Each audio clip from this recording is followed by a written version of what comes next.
Good morning, everyone. Welcome to Advisory. We are going to continue our conversation about how to get organized. We talked a little bit about last time.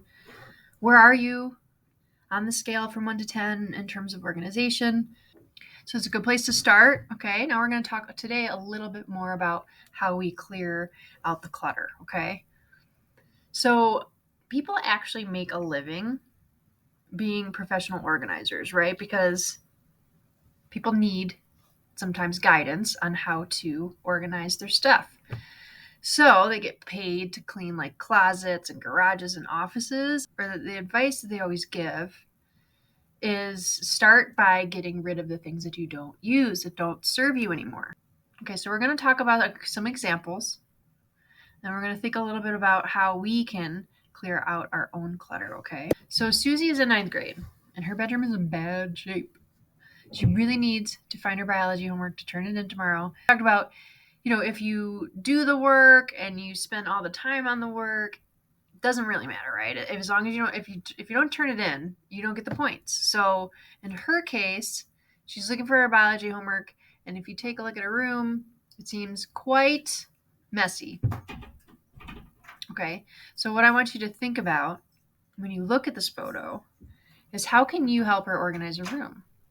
And so when I look, it looks like there's some paperwork, maybe some notebooks, some pens, pencils, folders, stuff like that she could probably better organize. Maybe some of that should go in her backpack. Okay, when you look at her bed, I'm like, how do you sleep like that? I don't know.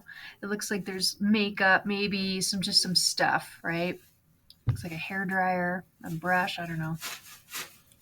So how would you organize this? So if your room looks like this, your space looks like this, it's going to be hard to find stuff. So the idea is let's get rid of that clutter and clean it up so that you can, be able to find things. When you need something, you'll be able to find it. You'll know exactly where it is. Okay, that's the idea. So when you find yourself putting something down, okay, so say you get something new and you have it in your hand and you put it down somewhere, these are two questions that you could ask yourself. What am I going to use this for? Here's an example of my personal life. Okay, so I have this huge bag of masks that I never wear because I wear my own every day. And I just have all these masks.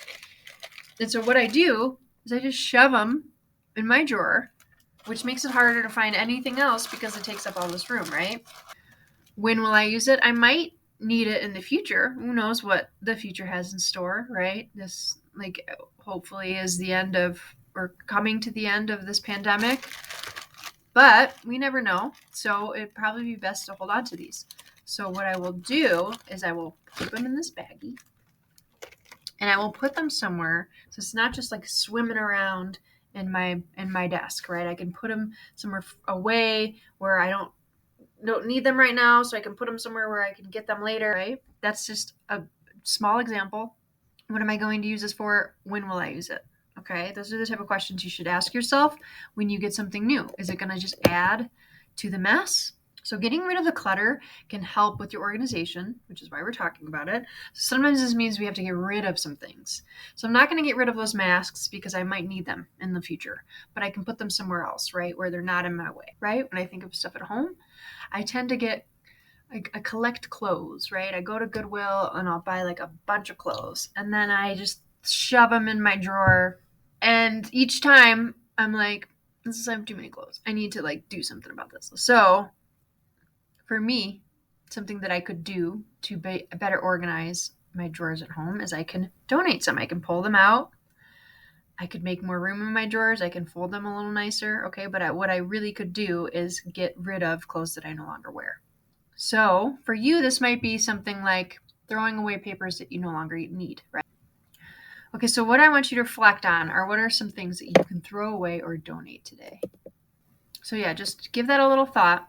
And then once you know what you're keeping, so for example, say you're in a folder and you throw away some things that you don't need, you could use a filing system to organize your papers and materials into the right sections. And a filing system does not mean you need this big filing cabinet, right? That could just be in like a folder or binder or even an online storage space. So sometimes, now that we're using computers pretty frequently, there are also bookmarks that you could use. You could also bookmark certain websites that you want to save, or you could have different folders in your email where you want to like compile, put all there's certain emails that are about a specific thing or from a specific teacher you can put into one folder. So that's what I mean by online storage space. Okay. So you've reflected on some things you could throw away or get rid of or donate, whatever, right? If it's something that somebody else could use, you're going to want to donate it. Okay. And then with what you keep, how are you going to better organize the things that you do need? Okay. Are you going to use a folder? Are you going to try to get a binder? Are you going to try to just do it all online? Just think about what's going to work best for you. And we'll see you next time. Okay.